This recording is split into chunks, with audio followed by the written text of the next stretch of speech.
Contacting the YouTube viewers of the world. Come in. Welcome to the absolutely completely random podcast for Saturday, January 28th, 2017. My name is Andrew Rhodes. I will be your host for the next, hour or so of wonderful entertainment brought to you by moi. This week, I am talking about the Xbox Scorpio. Yeah, that's right. That nightmare of nightmares is finally coming out. I'm talking about a really neat article that came out about NASA displaying the Apollo capsule hatch 50 years after the fatal fire. And this is the original Apollo one here, folks. Not Apollo 13, the original Apollo. I'm also talking about the Power Rangers movie getting a tie-in game. That's right, it's going to be a multiplayer app called Power Rangers Legacy Wars. Oh boy. I'm going to be talking about Yu-Gi-Oh! Dark Side of Dimensions because I got to see that yesterday, and oh man, is it good. I'm talking about Dragon Ball Super teasing the survival arc. Ooh. A mysterious Skittles spill on a highway. Hello. And many other things. But first, like always, if you follow my podcast, you know that I am my only sponsor.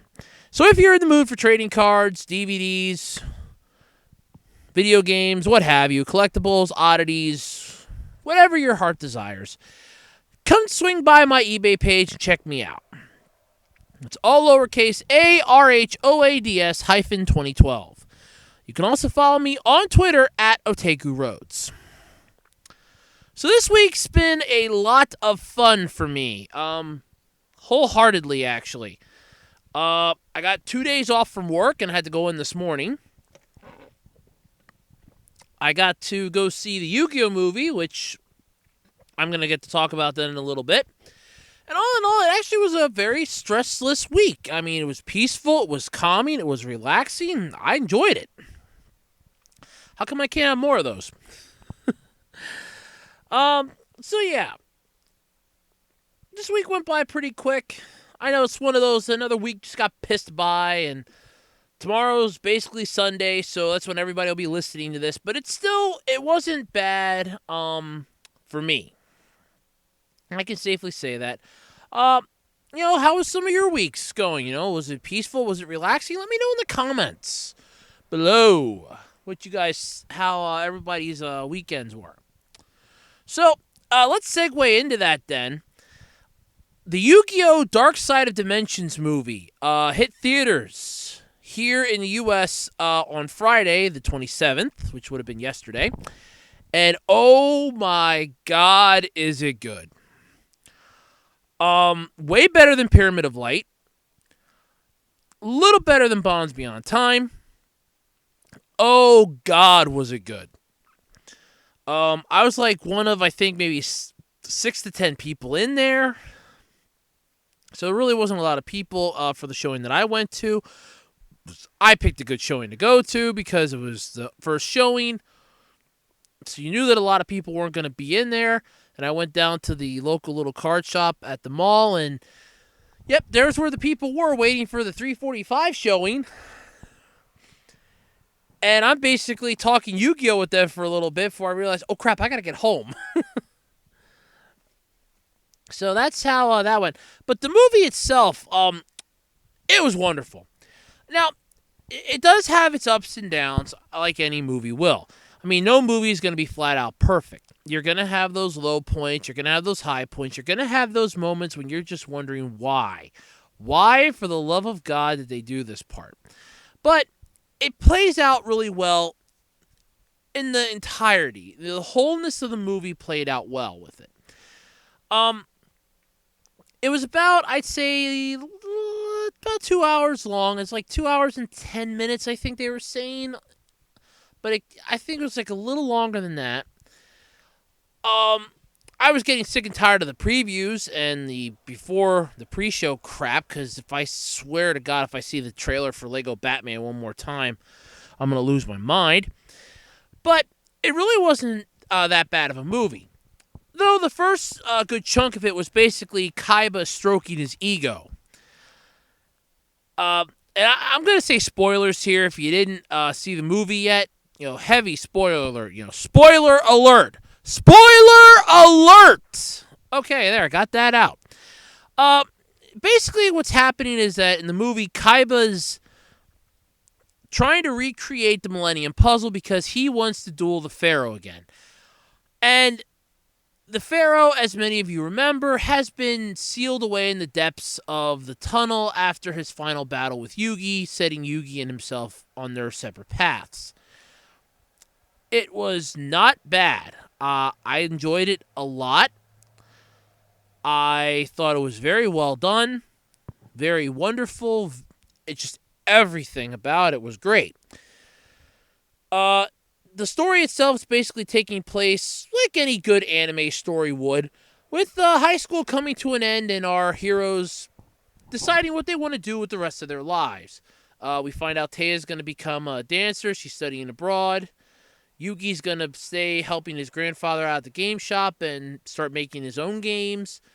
Tristan's going to end up going to work in his father's factory. And Joey's going to become a professional duelist. I think Bakura said what he was going to do, but frankly, I just don't remember. And I can say that. The main villain of this one was named like Devon or something, or... Yeah, I think that's what it was. Or Asami, you can just call him that. He was part of this group. He was part of this group of kids that Shoddy took under his wing to give them the power of the plethora. And what that is basically once the Pharaoh leaves, these kids are going to be able to change the world. Yeah. But they do. But Sami kind of goes insane with the power and wants to use it for evil to take revenge on Bakura. Because Bakura killed Shoddy and yeah, it's just a long, drawn-out story. But this is what set it apart from Pyramid of Light. In Pyramid of Light, you had the whole-hearted crapness of the lazy-ass writing, the shitty-ass backstory, all basically culminating into one giant pile of crap that, let's face it, the only reason why anybody went was to get the free card. This one, yeah, you get a free card with this one. I got Obelisk the Tormentor, so I finally have all three of the Egyptian god cards again in the alternate art forms, which I think are really cool. But it still wasn't that bad. This one was a lot better because it had the right balance. You had the duels that were epic. You had the backstory that you needed and everything else. So, continuing on with this, while all this is going down, Kaiba is working on his newest dual disc using augmented vision reality technology. Basically, he's starting to create the shit we're going to be seeing in Yu-Gi-Oh! Zexal. And I know before a lot of you start taking to the comments about how much you hated Zexal, hey, I like the Xyz monsters, okay? I'm a big fan of Utopia. It's my avatar for my deck. We each have a series we like and we hate. So he starts making those, comes out with a new dual disc. And this is about one of the best duels in this movie. Now, memorizing this thing as best I can from my head, you had at least... There's like 5 or 6 duels in this movie entirely. And I know what you're saying, but for a movie that's based on a trading card game where you battle, having like 5 or 6 matches and duels is kind of piss poor. Nope, they kind of served pretty well, but one of the best ones was Kaiba taking on the virtual reality creation that he did of the Pharaoh. Which, like I said, was basically more of Kaiba stroking that massive ego of his. I mean, the movie opened, for God's sake, with Kaiba being up in this big-ass satellite high above the Earth, and he's just looking down, and it says KC, so you know it's Kaiba Corp. And I'm thinking to myself, How big is his fucking ego? It can no longer sustain itself on the earth and had to go into the sky. Works for me. The series at all wasn't that bad. The movie really wasn't bad. I mean, I recommend this one. If you get a chance to see it before it goes out of theaters, I recommend a chance to see it. Now, I don't really want to give away too much and spoil the whole thing. Like I said, it's Kaiba stroking his ego. Yugi basically showing that he can still stand on his own like the Pharaoh knew he could. You get to see Isami take on a lot of these people with the cubic monsters, which I have to admit for a Yu-Gi-Oh monster, it's kind of weird. You have Dimension Duel, which Kaiba takes part in.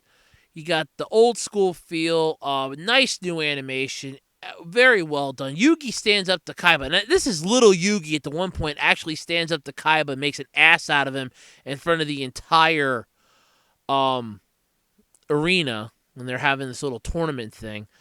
And I really don't want to try to spoil it, so I really don't want to say too much, but the Pharaoh does make an appearance, and that is about one of the coolest parts of the entire movie because he just shows up and is like a badass. And it's just that cool. But you still have to sit through the movie, and it's not that bad. The only downside, though, in this one was that Joey didn't get to do much dueling, and I kind of like Joey as a character. But yeah, it's not that bad of a movie. I recommend it. I give it 5 out of 5, at least. Mostly because, and I apologize if anybody heard that, I kind of had some dust got kicked up. It's really not that bad. It was a very well done movie, very great, very beautiful for the animation and the art style. I appreciated it. I say if you get a chance to see it, you have a chance to watch it, do it. If you're going to be one of those, you're going to wait till it comes out on DVD like I'm going to again so that I can watch it again and watch it anytime I want, do that. I mean, you're entitled to it. But it's very good, very well done. I highly recommend it. All right, so let's move on to a topic to start off this week. Everybody knows that lovely little candy with an S on it, right? No, I'm not talking about M&Ms. I'm talking about Skittles. Well, apparently last week, a whole bunch of them spilled out on a highway. Now, this was a rural highway in Wisconsin, and this is taking another twist, according to the article I found this week. Mars Incorporated saying it doesn't know why the discarded candy might have been headed to become cattle feed. Now, don't start on the whole, oh my god, they're feeding cows candy. Yeah, just bear with me here, folks. Trust me, it'll help out so much. The case began, according to the article, when a Wisconsin sheriff posted on Facebook this week that hundreds of thousands of Skittles had been found spilled on a highway. Later, he updated the post to say the candy had fallen off of a truck on its way to be cattle feed. It was only red Skittles that spilled out, so you can't really taste the rainbow in that point then, huh? The sheriff, whose name I will omit, you can look it up in the art. Oh, screw it. Dale Schmidt joked in the post that it would be difficult to taste the rainbow. Well, yeah, if you're only having red Skittles, that would be kind of difficult to taste the rainbow. The incident gained attention after CNN, who, by the way, couldn't report on a dog taking a crap on a fire hydrant, even if they were right there with a camera, wrote about it, citing a report from a local affiliate. A variety of food byproducts are commonly used for animal feed, and Mars says it has procedures for discarding foods for that purpose. However, the company says the Skittles in question that spilled out on this roadway and pretty much caused this problem in the first place they came from a factory that doesn't sell unused products for feed. Mars was quoted saying, "We don't know how it ended up as it did, and we are investigating." Schmidt told one of his deputies, Schmidt said one of his deputies came across the spill and sent him photos, which he posted on Facebook. That's just wonderful police work right there, by the way. He said the Skittles spilled from a box that started to disintegrate in the rain, and about half of them got out. The Skittles on the ground did not have the standard letter S on them, he said. So that kind of makes me wonder, were they actually Skittles? I mean, did they pick one up? Did they try one? You know what? There's an idea for Mars. Let's make a non-S branded Skittles. Just call them Oops Skittles. And go, hey, there was a problem with the Skittles. The rainbow doesn't work. If you find an entire bag of Skittles without the letter S on them, you win a prize. Oreo did that years ago where they had a thing out with the cookies. If they didn't have cream in them, you won. Yeah. So, all in all, it's not exactly too bad. A cattle nutritionist and director of commercial development for American Marine Angio Association, or I'm guessing the acronym for that would probably be AMAA, which promotes a particular cattle breed, said the food byproducts that get used for cattle feed vary depending on what's available in the region and particular time of year. Specific byproducts would be mixed with other ingredients to achieve a particular nutritional profile. So, in other words, they're not just eating a Skittle and they're not just being fed candy. You know, it's part of it. That's why I figured I would jump to that part because there really isn't much else to say. Just jump to that part and go about that. But that really is some good police work there. Okay, I got a big pile of Skittles here. I could see the need to take the picture of that, and I'm not being sarcastic in any way, because there's no way anybody's going to believe that you just came upon an entire roadway filled with Skittles. Take a picture of that. It's the posting it on Facebook that kind of bothers me a little bit. Now, I could understand if it was like a major highway. That's something I would put up. A rural highway, it's kind of testing the patience of mankind there. But,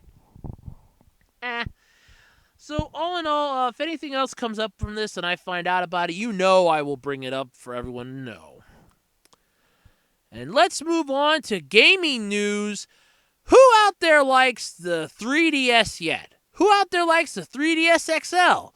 Who's ready for it to get the Pikachu makeover?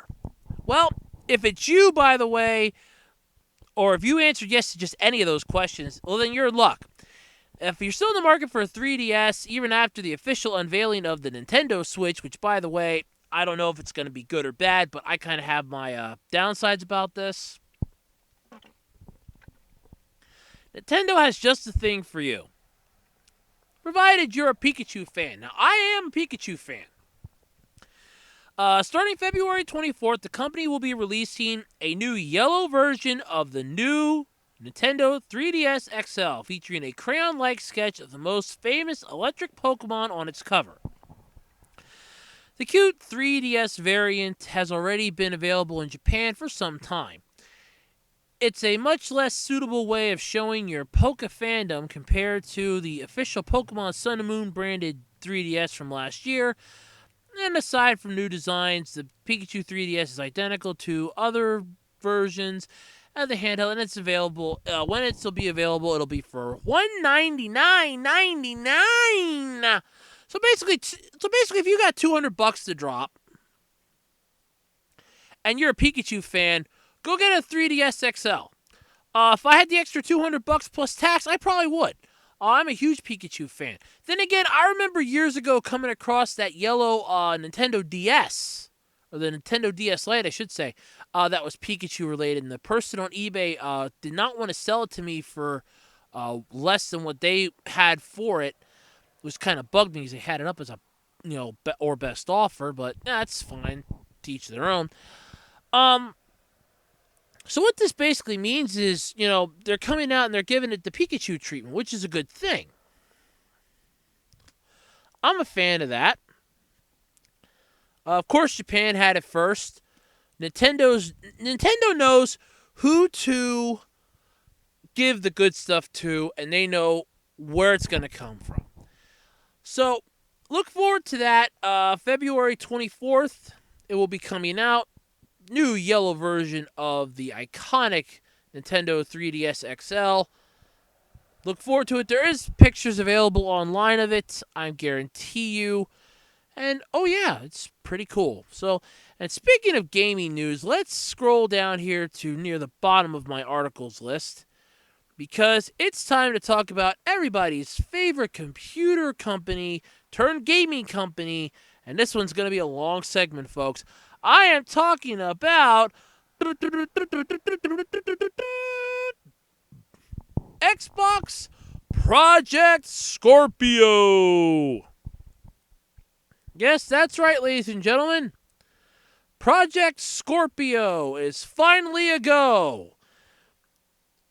What does this mean for us? Well, who really cares? Unless you're a big Microsoft and Xbox fan. Not really much for me. But leaked documents revealed the true power of Microsoft's 4K console, the Xbox Project Scorpio. In a Tech2 news article, a leaked white paper from Microsoft has revealed some fascinating details about Microsoft's Xbox Project Scorpio console. It's more than just a spec upgrade. Well, I would hope so.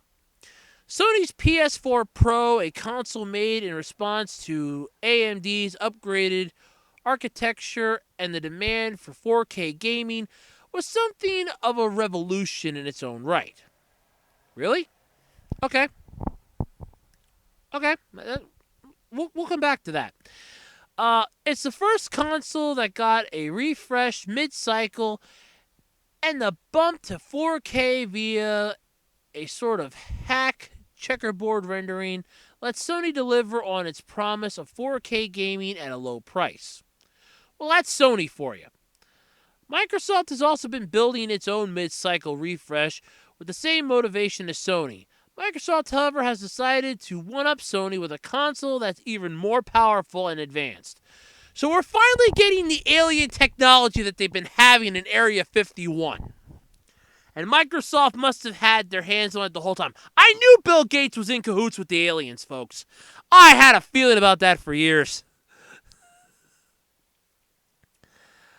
Judging by Eurogamer's analysis of the white paper, Microsoft seems all set to do just that.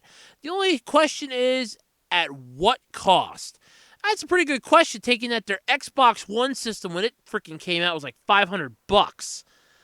I don't see somebody, especially in this day and age now, dropping $500 just for a game console. And one that's supposed to be this powerful, this advanced. I can see them raising the price to almost $1,000. And knowing my luck, I can see my buddy now. He'll end up going on day one, drop $1,000 and go, yeah, I just bought the Xbox Scorpio. Why? Well, first thing that the white paper reveals is that Microsoft might dump ESRAM from the new console. ESRAM is an ultra-fast memory module that sits on the processor die, and since the Xbox One uses DDR3 memory for RAM, the PS4 uses GDDRS, the lower bandwidth meant that ESRAM was essential for maintaining constant frame rates. Yeah, believe me, I know about the DDR3 thing because I had a whole bunch, and I still do yet, a whole bunch of computer parts I tried getting rid of on Craigslist, and the person saw some of it and goes, well, what type of memory does it take? And when I'm telling him about this, he goes, oh, that shit's too old. People want faster crap nowadays. DDR3. If it be DDR3, I'd drop money on it in a heartbeat because I could use the parts. No, I think I'm just going to have to turn this one down, you sucking bastard. And I remember that last part because it pissed me off. But anyway. So, they're going to up the RAM. Up the bandwidth on this bad boy. Up the bandwidth, I should say, of the onboard RAM by 30% or more, eliminating the need for ESRAM. That said, developers still need to develop games with ESRAM in mind because they have to support the Xbox One. Microsoft has promised gamers that there will be no Xbox Project Scorpio exclusive games. So then what the hell are you making? Okay, we're making a gaming console, but there's not going to be any games for it. That's like me making a fast food restaurant and saying nobody can come in. You want to come in? Be gone with you! That's what basically they're doing here. But sure, fine, okay. We just want to make an over-glorified refresh of our Xbox One. We're going to call it Project Scorpio. And, yeah, there's not going to be any games for it. It's going to play Xbox One games just at a hell of a lot faster. Well, then why don't you just offer an upgrade to those poor SOBs that just spent how much money on getting the Xbox One? Come on, Microsoft. Ugh. Of course, this is just speculation based off the white paper, and Microsoft might still keep the ESRAM for compatibility's sake. The white paper reportedly confirms the 6T flops of performance promised by Microsoft. But as Eurogamer points out, this will only make the console about 4 times as powerful as the Xbox One. Wow!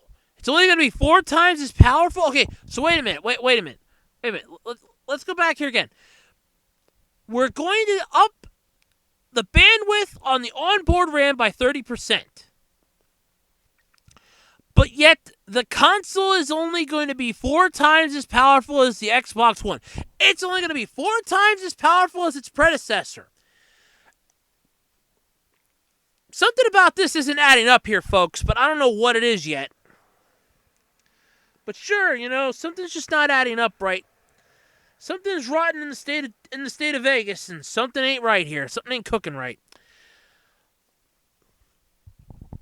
But let's keep going into this, shall we? Okay, here, blah, blah, blah, blah, blah. All right. Considering that most Xbox One games run at 720p, and for those of you unfamiliar with what that means, it's frame rate stuff, and 900p, 6T flops isn't enough for true 4K gaming. Well, then why even bring it up in your course of, we're just going to leak this stuff out and yeah, that's how we're going to do this. But it's not going to be real 4K gaming.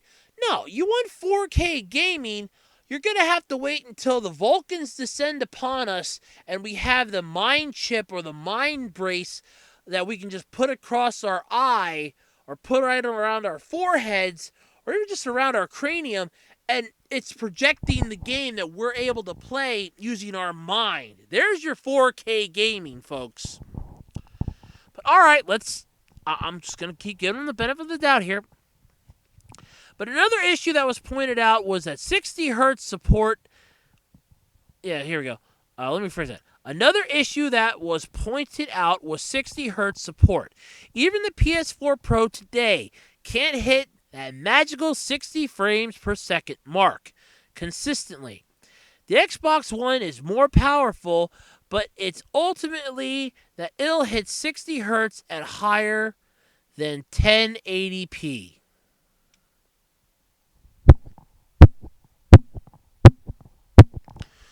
Okay. So, in other words, they're pissed because they can't get a game to keep the frame rate consistent. I take it these people have never tried to watch a video on YouTube, have they? The frame rate for stuff will always drop. It will always change. You cannot get it to keep going the direction you want it to go in. All right. To fix this issue, Microsoft suggests that developers use a rendering technique that renders graphics at 60 hertz, but interpolates CPU-bound frames, like animations, at 30 hertz. In combination, the perceived frame rate might seem higher. Okay.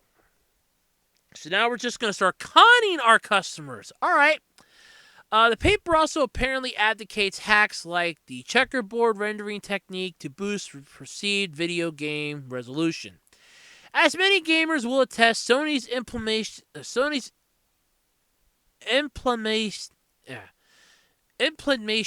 I think I mispronounced that and I apologize, of checkerboard rendering makes it almost impossible to differentiate differentiate between native 4K content and upscale content.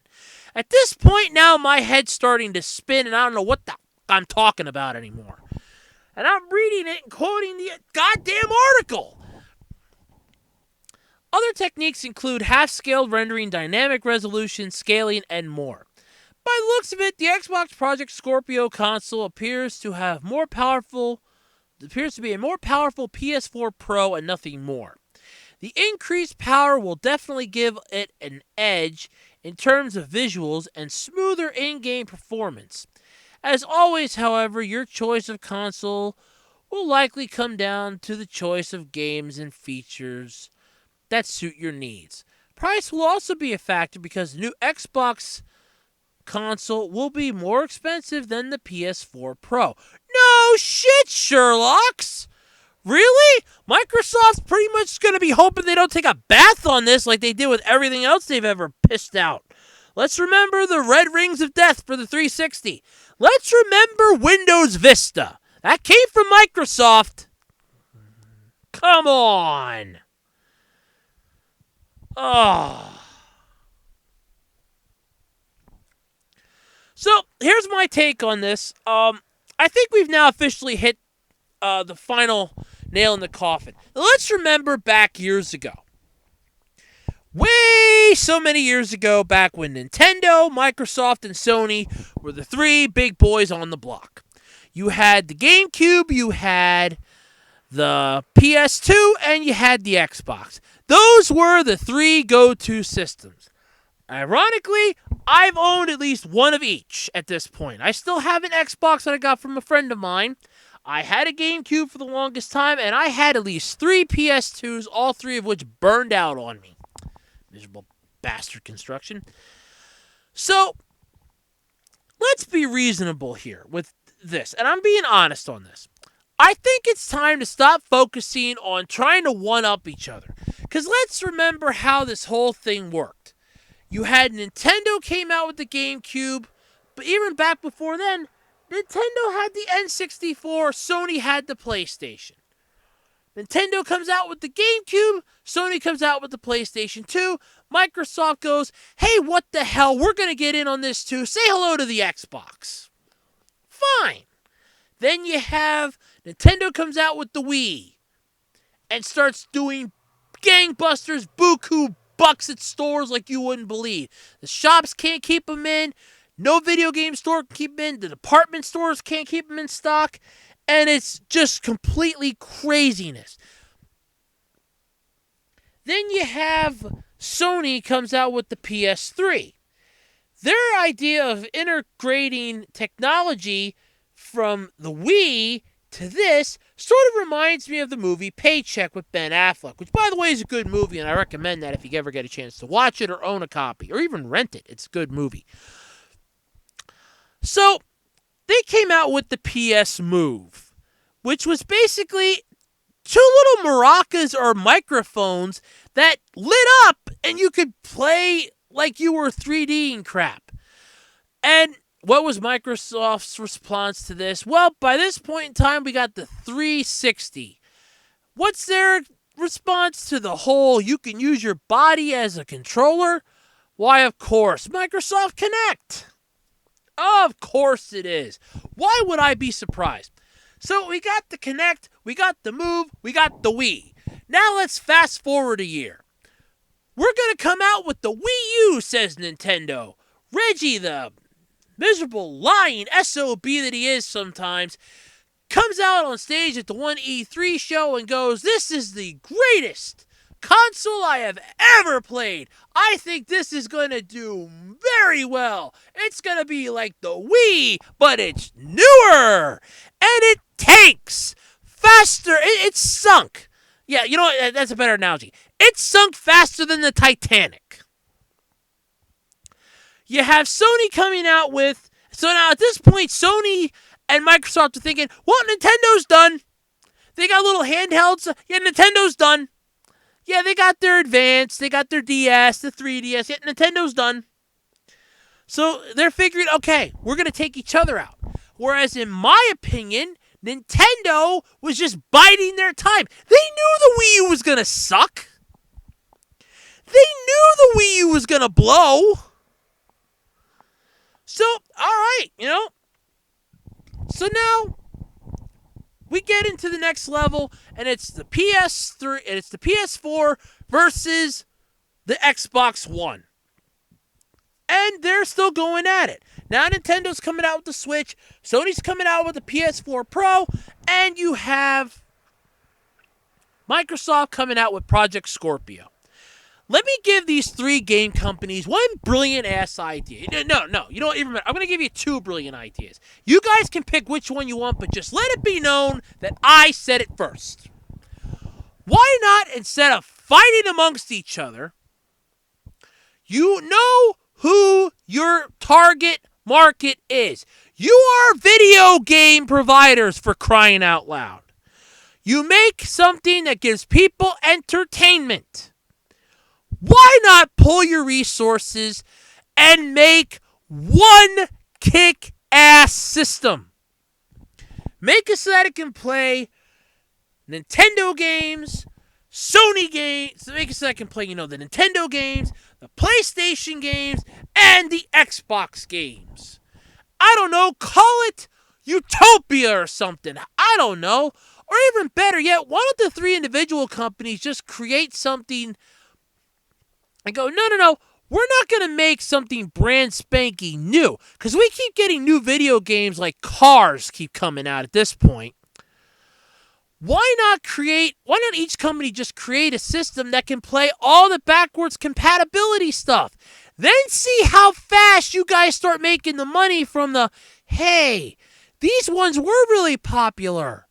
Because, I like this with the Scorpio. There's no game exclusives for it. So they have to make sure that it's compatible with the Xbox One. So that's basically saying that, we're making a game system that has no games. Brilliant! It's the freaking Virtual Boy. I think the Virtual Boy had maybe one or two games at launch, but I'm probably wrong. I didn't own one. So okay, cool. It's the Virtual Boy. This is Microsoft's version of the Virtual Boy. God, I can't believe this. And they wonder if this is going to keep them afloat. I don't know if it's going to. I think this might sink them. But you know what? We'll have to wait and find out whenever this thing comes out to market. We know when the Switch is coming out. I don't even know if the PS4 Pro's coming out or when the Scorpio's coming out. So once again, Nintendo's going to dominate the market. I don't know anymore. Ugh. Let's just move on because I think the video game one's going to give me indigestion and heartburn. All right.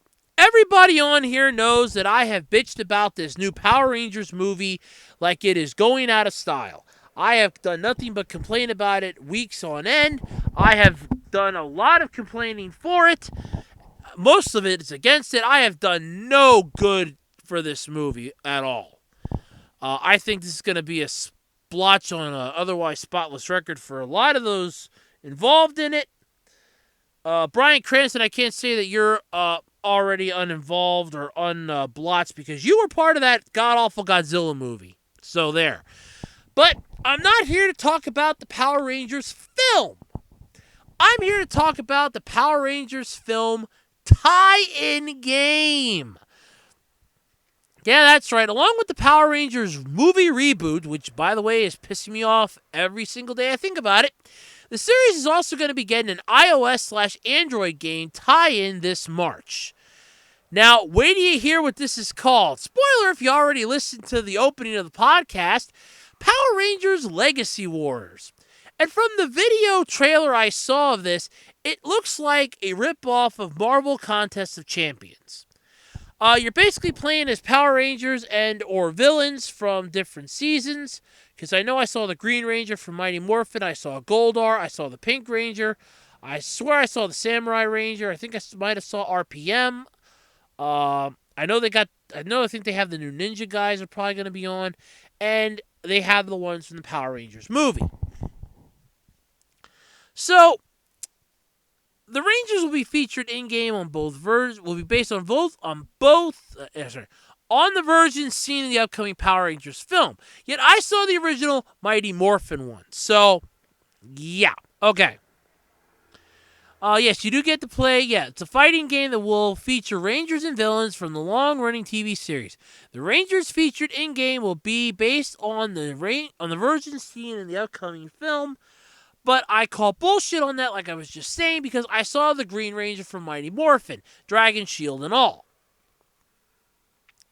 Legacy Wars is being developed by Enway, whose only main work so far was a mobile hack-and-slash game called Chronoblade, which I never even heard of. The mobile adaptation isn't the only Power Rangers game around right now. Mighty Morphin Power Rangers Mega Battle, which I know I bitched about a couple podcasts ago, launched in January, and basically the Trumpets, unfortunately, forgot to get the memo to start giving the fanfare, and the red carpets were still at the cleaners, because it basically launched to no fanfare for the PlayStation 4, Xbox One, and PC. So it's basically, here's the middle finger, kids! So, is this game going to be good? From the trailers, I can say, yeah. It really wasn't too bad. I kind of liked it. It was entertaining, to say the least. So, yeah, I think it's just going to be mostly a copy or clone of Contest of Champions, but that's my opinion. So, it could be worse. All right, moving on. Let's take a trip down memory lane for those of you who live in the U.S. or study U.S. history. Remember Apollo? Remember NASA? Remember when we were trying to make contact with the Vulcans and get ourselves off of this godforsaken rock? Pepperidge Farm remembers. But since I'm not part of Pepperidge Farm, I think I have to give you a little tasting. Now, years ago, my mom and I got this book up at my local Five Below. It's called Space Exploration and Disasters. Over 50 true accounts of triumph and tragedy in space, taking you right inside the capsule and beyond. And one of the many pages that I have bookmarked in here, with ironically a ticket for when I went to go see Iron Man 2, is the Apollo 1 disaster, when Ed White, Gus Grissom, and Roger Chaffee were the astronauts who were designated to fly that mission and unfortunately died in the fire that ensued and consumed the capsule. Now, why am I bringing this up in a podcast? Well, first off, because I always wanted to be an astronaut, but my first grade teacher kind of killed that dream when she made the comment that they would have to poke a hole in the space shuttle to accommodate for my largeness because I was so tall in elementary school. Yeah, way to kill the dream, right? I could have been on mission control, but no, because I'm so freakishly tall, I can never be part of NASA. Thanks, I appreciated that. But I'm bringing this up because it's kind of interesting because NASA is displaying the Apollo capsule hatch 50 years after the fatal fire. In Cape Canaveral, Florida, a relic from America's first space tragedy is finally going on display this week. 50 years after a fire on the launch pad killed 3 astronauts at the start of the Apollo moon program. The scorched Apollo 1 capsule remains locked away in storage, but NASA is offering visitors at Kennedy Space Center a look at the most symbolic part, the hatch that trapped Gus Grissom, Ed White, and Roger Chaffee. And I apologize in advance and profusely if I'm mispronouncing his last name. I remember listening to it on in the movie Apollo 13. Another movie, by the way, that I highly recommend if you get a chance to watch it. Very good. Very well done by Tom Hanks. And I kind of wish they would have pushed Kevin Bacon out of the airlock. But that's me. It left those 3 astronauts, sadly, to burn to death. Actually, I think they suffocated on the smoke if I read the book right. If I read the segment in the book, I should say, right. And from my knowledge of fire. Because, like I said, I don't even know if I said this, but years ago I was a volunteer firefighter, so I did learn a little bit, mostly from basic internet research and television. Nothing from the place I actually volunteered at. So they were basically trapped in the burning spacecraft on January 27th, 1967, which was a very sad day in U.S. history. The flash fire erupted inside the capsule during the countdown rehearsal with the astronauts atop the rocket at Cape Canaveral's Launch Complex 34. A cry came from inside, got a fire in the cockpit, and White was struggling to open the hatch before quickly becoming overcome by smoke and fumes, along with his two crewmates. And I just realized, why did I put that stupid book back? I wanted to talk about that and use the book as a damn reference, and I throw the book back because I don't know what the hell I'm doing now. Like I said, folks, it's been a long week for me. I don't know what the hell I'm doing now. Okay, because that part is actually in the book here. Let's see here. You'll see it done many times. Over like a $35 million anvil, bottom of the factory. Blah blah blah. Okay, come on. I know it's in here somewhere because they gave a timetable. Let's see here. See here.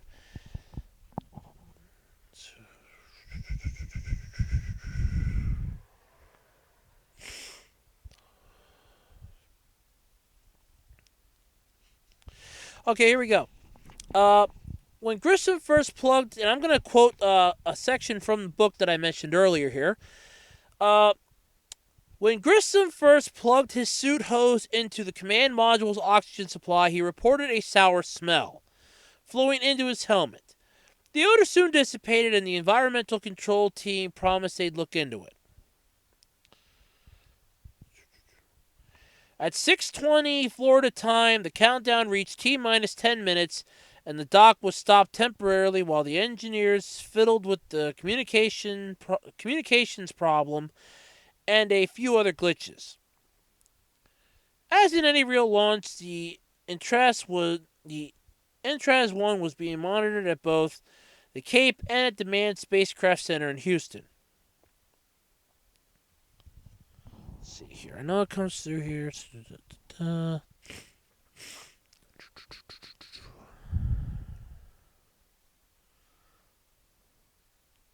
Okay, here we go.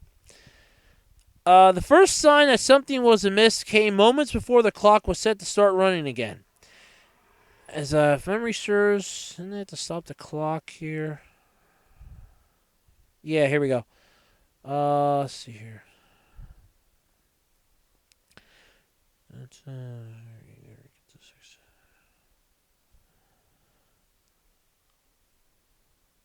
Yeah, for more than half a day, the crew had been flat on their backs under the weight of their own bodies in their bulky pressure suits, in couches not designed for the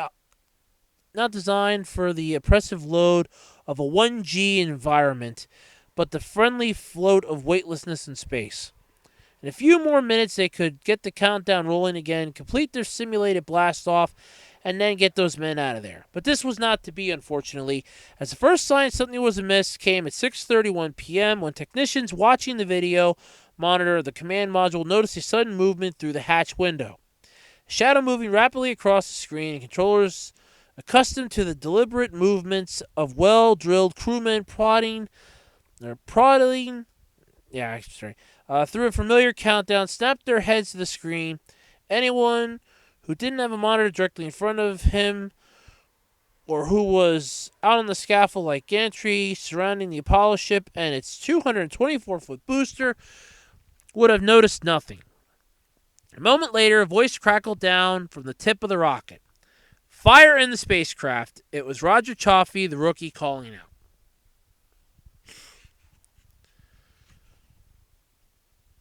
Let's see here. See, at a nearby console, the assistant test supervisor kept a log of everything, looked immediately into his flight clock, then dutifully recorded 1831, fire in the cockpit. Let's see here. It gets on here a little further on here. 1832, pad leader ordered to help crew egress. Multiple things. And like I said, this was basically one of the baddest things in the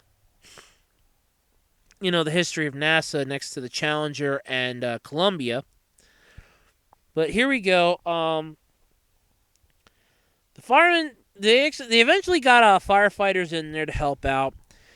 The firemen backed away from the edge of the hatch and took another look around the cruel kiln of the cockpit. The two bodies flanking the one in the center looked the same as White's, and Birch knew that whatever life had been in this spacecraft just 14 minutes earlier had certainly been snuffed out. He climbed out of the ship. They're all dead. Birch intoned quietly, "The fire is extinguished." Unfortunately, the three men did die, unfortunately. And I just wanted to take a moment to read some of those segments from there, because it was very, it was something you just didn't imagine to happen at the time.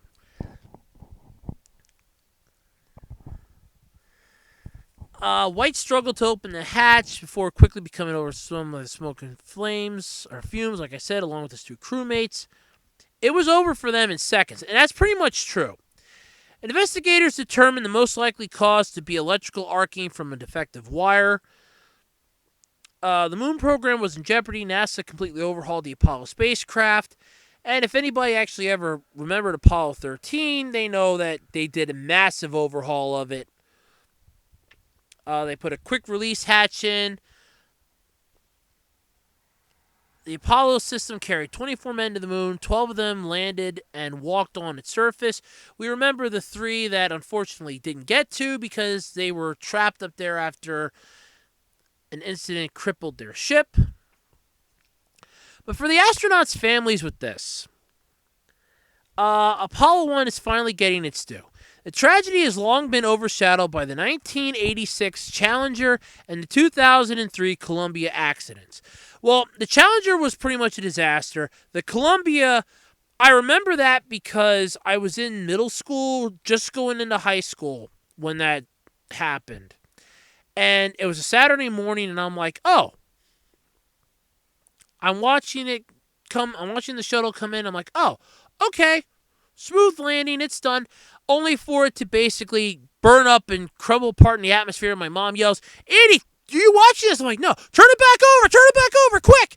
And I turn it back over, and it's like, oh my God, you just saw pieces flying off the shuttle, and it was done. So I do remember that. Remnants of the lost shuttles have been on display at the visitors complex for 1.5 years.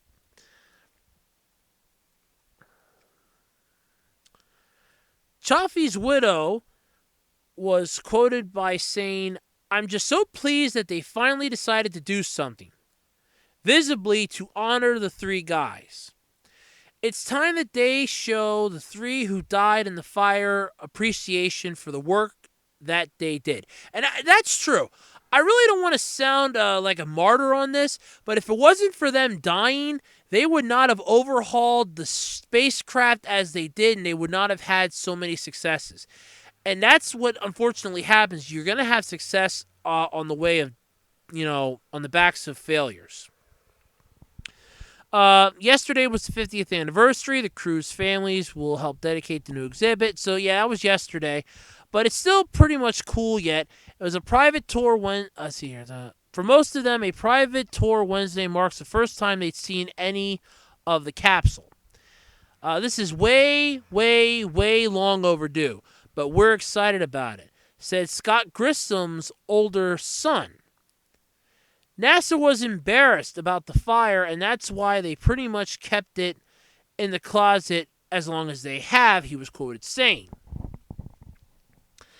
Like the rest of America, NASA was in shock and simply did not want to talk about it, said Martha Chaffee. Exhibits at Kennedy and elsewhere would mention the fire but not highlight it. Yet, years and decades rolled by, Apollo 1 became more of a mere footnote in space history. Chaffee's daughter Cheryl, who retired last month after working at Kennedy for 33 years, recalls having to buy a memorial wreath herself to display at the Space Center on the 20th anniversary. That really sucks, by the way. And she had to buy that herself because they didn't want to honor it. The Astronauts Memorial Foundation took over the annual observance that honors all astronauts killed in the line of duty. This year's ceremony is Thursday, which would have been this past Thursday already. But it wasn't until NASA unveiled its tribute to the 14 Challenger and Columbia astronauts in June of 2015 that the agency wondered why it hadn't done anything similar for Apollo 1. This wasn't our generation. It wasn't on our radar. Like the shuttle accidents were, explained Kevin Manning, Associate Director of the Kennedy Space Center. So that's really neat to know. So because it's not your generation, you don't care.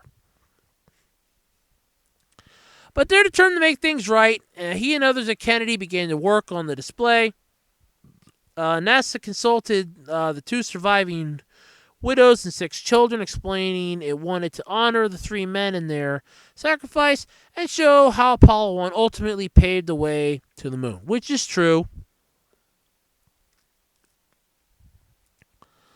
So, it's finally basically done. The 3 layers of the hatch underwent preservation. They weren't altered in any way. So it's kind of neat that you can actually see it then. So yeah, that's kind of cool. They're finally getting paid. They're finally getting their due on this, and it's goddamn right. If you ask me, in my opinion, it is goddamn right. This is something that they should have had a long time ago. All right, folks. Well, I still have 2 topics left. I'm not saving them for next week, so the podcast is going to be a little longer than normal this week. But I only have 2 topics left. No Q&A this week. I'll explain that why near the end. So, let's get into this. Everybody knows about Makoto Shinkai's Your Name. I've been talking about it on here for months. And unfortunately, it has not scored an Oscar nomination. In the article, despite its brilliance, Your Name has failed to get an Oscar nomination. Yep.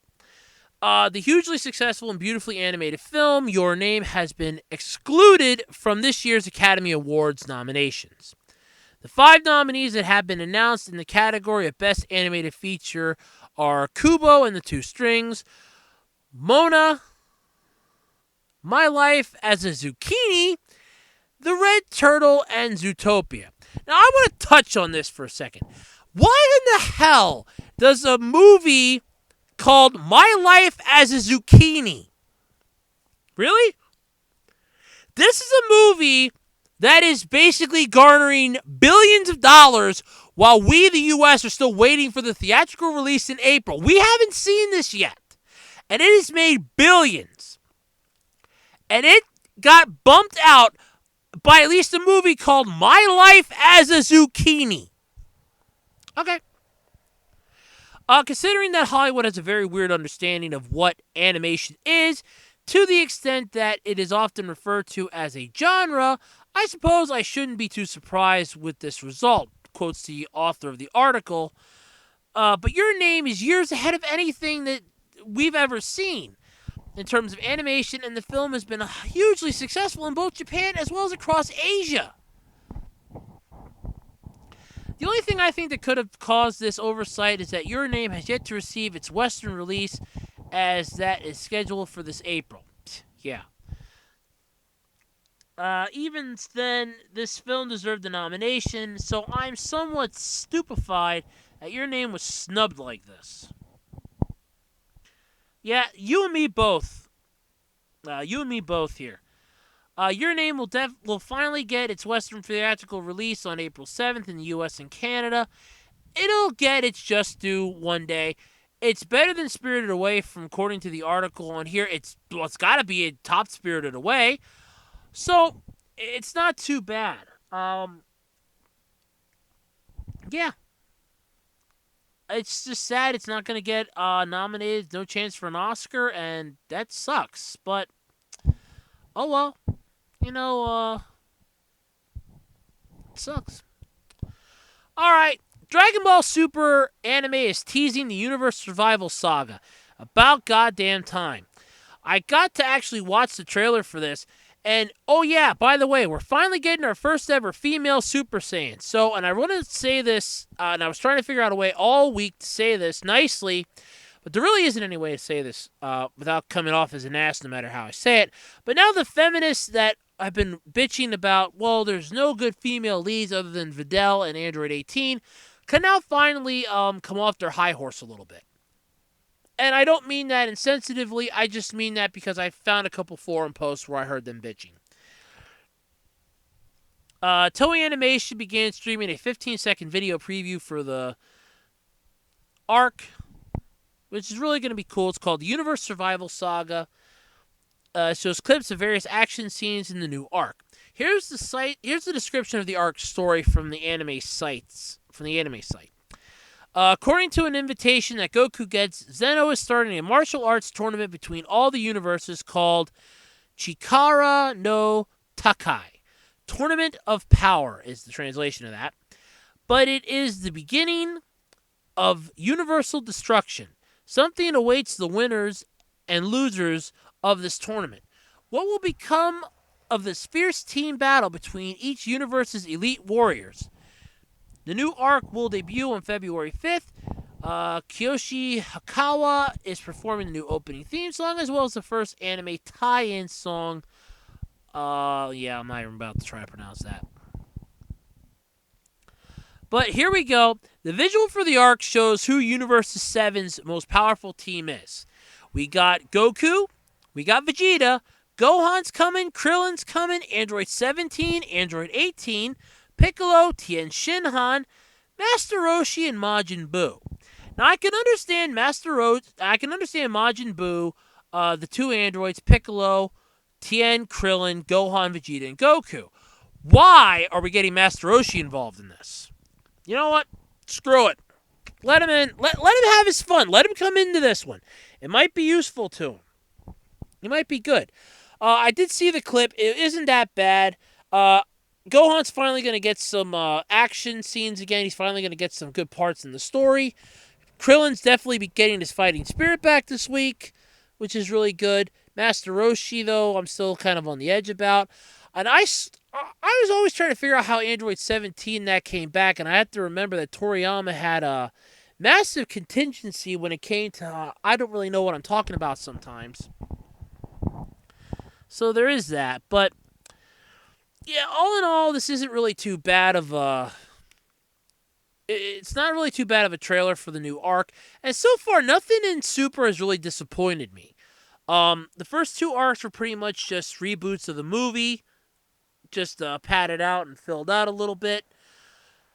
You got the Universe 6 and 7 tournament was about the best standalone arc in this. The Future Trunks arc kind of dragged on, but was worth it.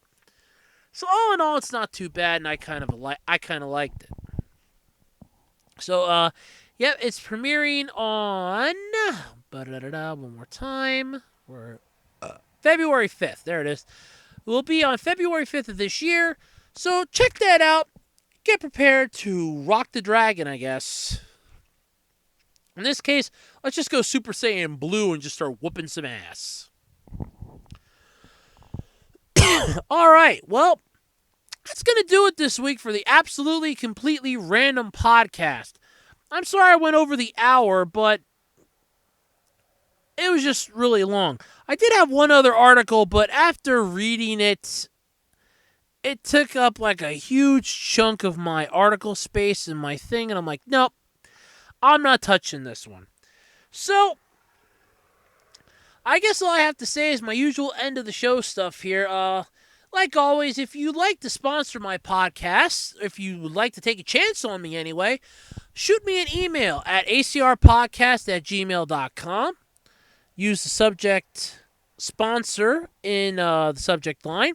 If you have any questions or comments for the ACR podcast, feel free to send them to acrpodcast@gmail.com. I know I didn't get to any Q&A this week. I actually did have a couple, but like I said, time's kind of against me on this one.